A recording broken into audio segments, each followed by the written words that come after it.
बाख्रालाई देखाउँछु है हाम्रो घरमा बाख्रा छ अनि मामालाई मन्दिरमा म फोटो बसिरहेको खिचाउँछ। भएर मामालाई मामासँग कुरा गर्छु।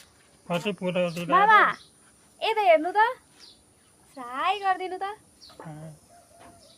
के गरेर बसिरहेको तपाईँ यहाँ के गरेर बसिरहेको के गरेर है के गरेर बसिरहेको तपाईँ यहाँ के गरेर बसिहाल्यो नि गर्मी भएको छैन धेरै गर्मी त अब गर्मी छ नि नुहाउनु पर्छ क्या गर्मीमा नुहाउनु चिसो अब पानी नुहाउने अब खानुपर्छ। त्यति अब भोलि नुहाउने अब भोलि शनिबार नुहाएर मन्दिर नुहाएर जाने। मन्दिरमा जानुपर्छ। मन्दिरमा के गर्नु मामा गएर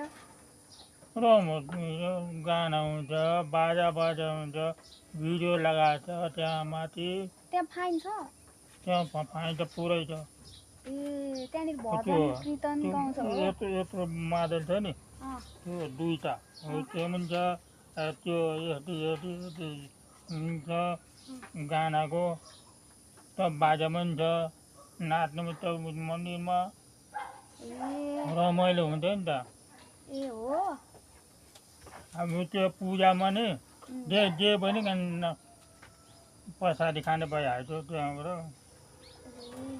प्रसादी पनि दिन्छ ए केराहरू च्याउ आइपट्टि चक्लेट त्यो के भन्छ अन्न लिट्टी। कति वर्ष हुनुभयो मामा कति वर्ष हुनुभयो को तपाईँ कति वर्ष हुनुभयो त्यो त हजुर त्यो 73 अँ ए हाम्रो मामा 73 वर्षको हुनुभयो होइन शनिबार मन्दिर लानुहुन्छ नुहाइधुवाइ गरेर त्यहाँनिर भजन कीर्तन गाइन्छ रमाइलो गरिन्छ होइन मामा गर्मी छ चिसो फ्यानमा बस्न पाइन्छ त्यहाँनिर बर्फको बढ्छ हावा आउँछ प्रसादी खाइन्छ रमाइलो छ ल मामा बाई बाई भनिदिनु अब ल बाई ल बाई